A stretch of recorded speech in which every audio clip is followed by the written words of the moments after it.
Well, alrighty guys, welcome back to the vlog. It's time to get at it. It is Tuesday, and I tell you what, we got ourselves a good amount of work to do here today. Just got off from the plant, and we got some work to do one of our chassis today. We got to move it around a little bit.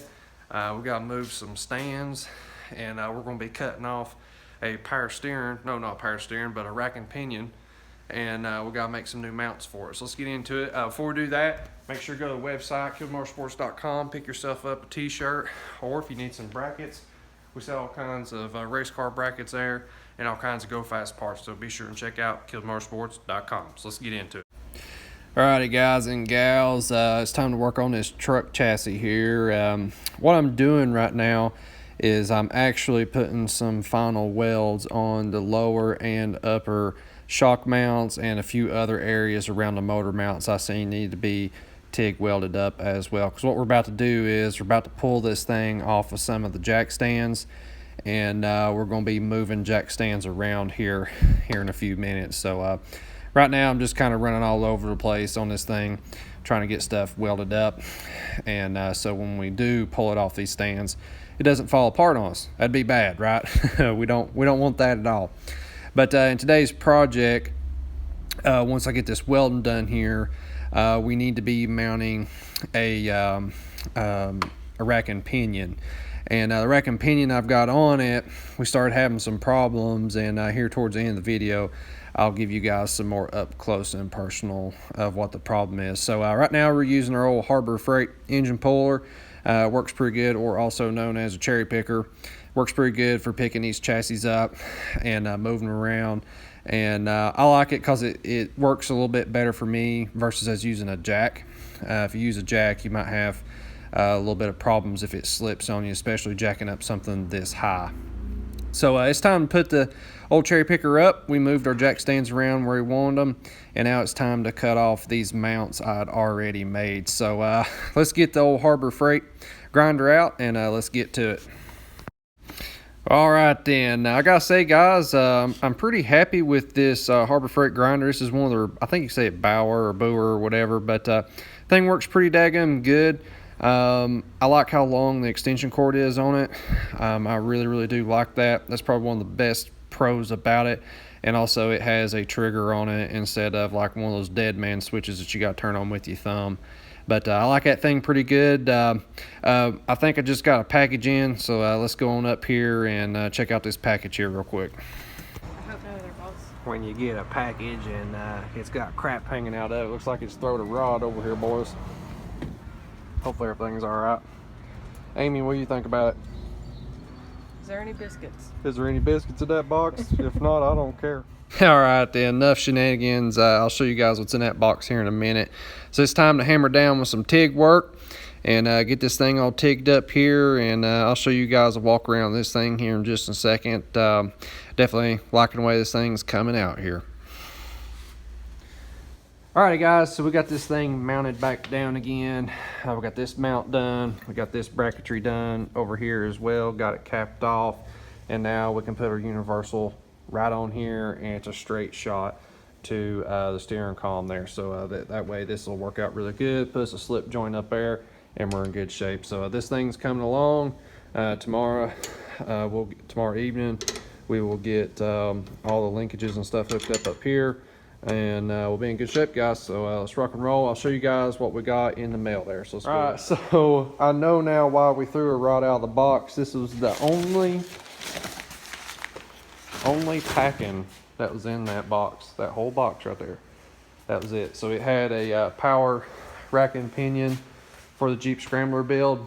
We've been waiting on that thing for like, don't even get me started on how long it is to get parts right now. It's a hardcore deal. So we got our power steering box now. Hopefully this week, one evening, I'll get to start working on this, getting it mounted up as well. So it looks like this week is going to be a rack and pinion week, guys. Alrighty, guys. It's definitely going to be a rack and pinion week for sure. I don't know what's up with that, but it just kind of worked out that way. The reason why we haven't moved forward on the headers on the Jeep is because we've been waiting on that. Over here on the driver's side, we've got to run the shaft down to the rack and pinion. So that being said, now that we can do that, We'll start mounting that rack and pinion this week, and we'll hopefully have those shafts put in so we can start putting headers on, because we want to make both sides as close as possible, and we needed that to make sure that could happen. So that takes care of that, so hopefully we can start working on that. Worked on this truck today. It was really good getting on that thing. Pretty much got it to a point. Need to get Blaine's approval tomorrow on some stuff, to look over some stuff for me, and then we can move on to the next thing on that deal. We'll walk on over here and end this video out on here. Just to kind of close the day out, I've been making some plug wires for the GTO. I had a bunch of spare just odds and ends plug wires and stuff, and what I'm doing is I'm making some mock-up short wires and basing it off of LS stock length plug wires. Okay, these are smart coils, so if you guys have smart coils, a problem that you'll run into with these things, they have a very big end on it, or connector end, or whatever you want to call it. So this is the same size as what your spark plug is. Okay, on stock LS plugs, I don't know if you can look in there or not. Yeah, right there on that end there. Hope you guys can see that. It's a very small end that goes up in a stock coil. So there's a big difference when you buy LS coil wires for smart coils. You gotta make sure you actually get smart coil plug wires, if that makes sense. So I'm just making up a set for mock-up. Make sure we got everything right before I do any ordering of brand new plug wires. So that's what I'm kind of working with there. And I'll conclude tonight. Thank you guys for watching.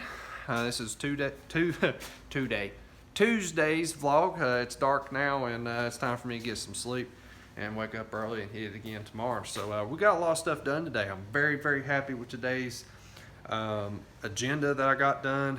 We got a lot of stuff moved. We got a lot of stuff fabricated and welded in.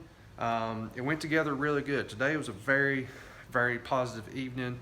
I didn't have to run around like crazy and ship out parts, so that helped me with time and saved me with time. Don't get me wrong, I love shipping out parts because that means we're making money on the website too, but today I was able to focus on that. But tomorrow I already know we need to ship out some of our new knuckles. I'll take you over here and show you this stuff as well, and we'll end off the video there. So let's go check this out. All right, so there's one set right there that has been completely welded up. It was just set in the floor so it could cool off. There's one, and there's a piece of the other over there. These things get hot when you're welding on them. But yeah, guys, there's another set getting ready to go out to a customer right there. Check this thing out. They're very, very nice once they're all welded up. Check it out right there. Boom. There's another set going out. Heck yeah, guys. Alrighty, guys, that's it. Make sure you like, share, and subscribe. I'm getting out of here. I'm tired. I'm ready to get me something ice cold sweet tea and chill out and kick my feet up. That's it. I'm out here, guys. Y'all have a good one.